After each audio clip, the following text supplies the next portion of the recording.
மகிழ்ச்சியின் சத்தம் வழங்கும் அனுதின தேவமன்னா.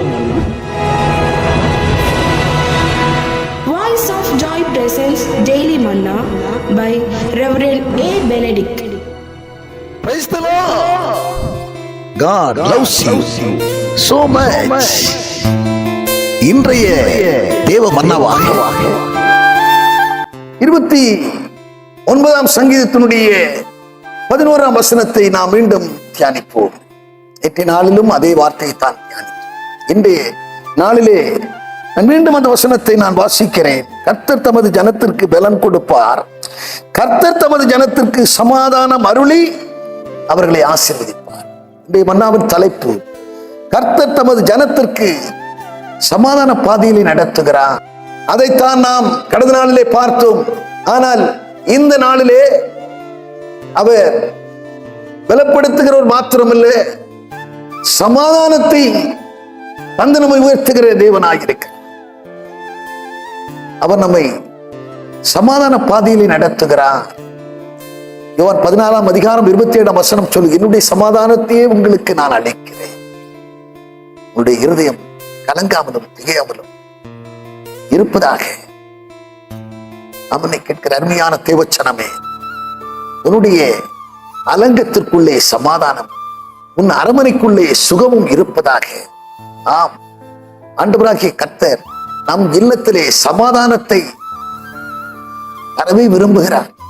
அவருடைய சமாதானத்தையே நாம் பெற்றுக்கொள்வதற்கு சில உபாயங்களை அவர் தெரிவிக்கிறார். என்ன சொல்லுகிறார் தெரியுமா? அவர் சொல்லுகிறார், என் கற்பனைகளை நீ கவனித்தாயானால் அது உனக்கு எவ்வளவு நலமாயிருக்கு.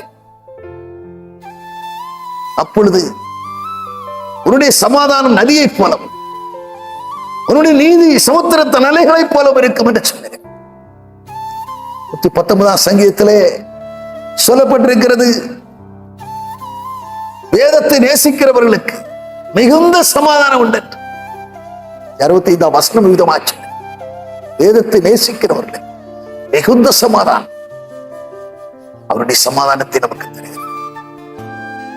ஏசாயா 26ஆம் அதிகாரம் 3ஆம் வசனம் சொல்லுகிறது, அவரை உறுதியாய் பற்றிக் கொண்ட மனதை உடையவர் அவரே நம்பி இருப்பார்கள். நம்பி இருக்கிறதுனாலே அவர்களை பூரண சமாதானத்துடன் காத்து நடத்துகிறார்.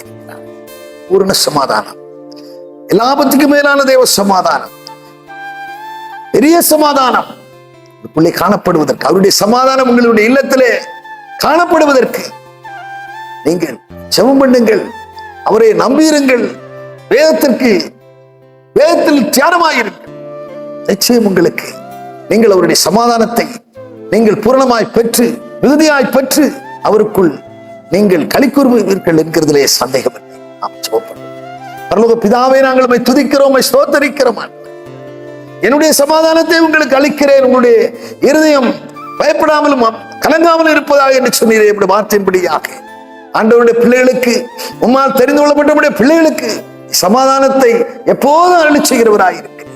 சமாதானத்தை பெற நீங்கள் ஜெபம் பண்ணுங்கள், சமாதானத்தை பெற அவர் மேல் நம்பிக்கையாயிருங்கள், சமாதானத்தை பெற கற்பனைகளிலே பிரியமாயிருங்கள் என்று வார்த்தையின்படியாக ஆண்டவரே வேதத்தில் பிரியமாயிருக்கவும், ஆண்டவரே அப்பாவுமே நம்பி இருக்கும், எல்லாவற்றுக்காகவும் செபத்தை ஏறெடுக்கும் கிருபை செய்யும்படியாக உம்முடைய கருத்தால் படி செபிக்கிறோம், பொறுப்படுத்தும்.